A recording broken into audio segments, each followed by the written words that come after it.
देखिए, महिला मुख्यमंत्री महिलाओं का अपमान, ये तुष्टीकरण की राजनीति में कहीं न कहीं बंगाल को बर्बाद कर रही है। ये न्याय नहीं कर पा रही और सत्ता के लिए समझौता कर चुकी हैं। ऐसे मानसिकता कतई उचित नहीं है बंगाल की सत्ता पर बैठे रहने के लिए। और ममता बनर्जी बार बार बंगाल की जनता को, बंगाल राज्य को कलंकित और अपमानित कर रही है।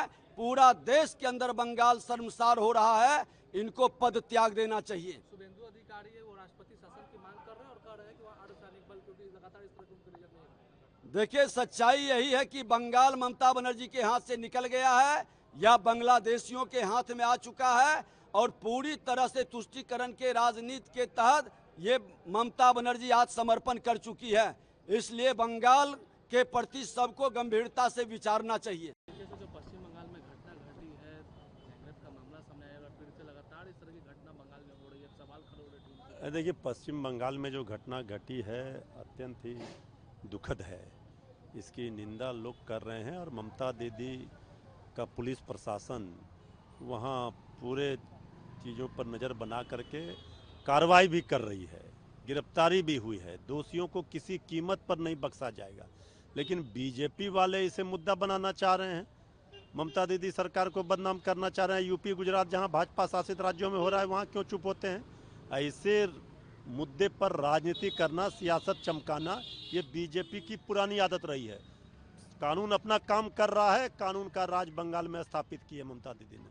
जिस तरीके से शुभेंदु अधिकारी नेता प्रतिपक्ष है वो अब राष्ट्रपति शासन की मांग करता है, वो अर्धसैनिक बल को करे कि जब तक ममता बनर्जी ने। देखिए, बीजेपी वाले तो जहां जहां विपक्ष की सरकार है हर जगह राष्ट्रपतीय शासन लगाना चाहते हैं। इनके कहने से हो जाएगा।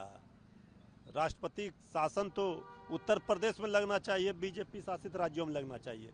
राष्ट्रपति शासन क्या लगाएंगे? ये जिस तरीके से चुनाव आयोग ने जो पुनर्समीक्षा की बात की है वोटर लिस्ट में, उसको लेकर देखिए, ये वोटों के अधिकार को छीना जा रहा है। गरीबों, शोषितों, दलितों, वंचितों के वोटों के अधिकार को छीनने का काम ये सरकार बीजेपी की चुनाव आयोग के माध्यम से करवा रही है। चुनाव आयोग केंद्र सरकार की कठपुतली न बने, संवैधानिक संस्थाओं पर, चुनाव आयोग के साख पर जो धब्बा दाग लग रहा है वो आज सवालों के घेरे में है। ये बिहार है, ये नहीं भूलना चाहिए। श्री तेजस्वी जी ने सीधे तौर पर कहा है कि ये वोटों के अधिकार को छीनने का नाकाम प्रयास किया जा रहा है। बिहार के लोग सजग हो चुके हैं, सब चीज़ों का जवाब दिया जाएगा। एक अंतिम सवाल है, ये तेजस्वी यादव है जिस तरीके से उन्होंने ट्वीट कर कहा कि युवाओं को लेकर के 20 साल में एनडीए सरकार ने कुछ नहीं किया, हमको 20 महीना ही दीजिए, हम 20 महीना में युवाओं के लिए बहुत। तेजस्वी जी ने तो 17 महीने में डिप्टी सीएम के रूप में जब काम करके दिखा दिया, आदरणीय नीतीश कुमार जी जिसे असंभव कहते थे उसको संभव करके दिखा दिया। 5 लाख नौकरियां बंटवा दी, 3 लाख प्रक्रियाधीन करके आए। तो 20 महीने में तेजस्वी जी की सरकार बनेगी तो वो काम होगा जो इस डबल इंजन की एनडीए की बिहार की निकम्मी नकारा खटारा नीतीश सरकार ने 20 वर्षों में नहीं किया, वो तेजस्वी जी 20 महीने में करके बिहार की जनता को दिखाएंगे। इलेक्शन कमीशन जो है वो रिवीजन कर रहा है, इलेक्शन को लेकर के यहाँ सत्यापन कर रहा है, कैसे देखते हैं? विपक्ष कह रहा है कि साजिश है, लोकसभा में नहीं हुआ था, विधानसभा में किया जा रहा है। हमने तो बताया ना कि जहाँ चुनाव लोग जीत जाता है, एनडीए गठबंधन के लोग, कहीं प्रश्न चिन्ह खड़ा नहीं करता है लोग।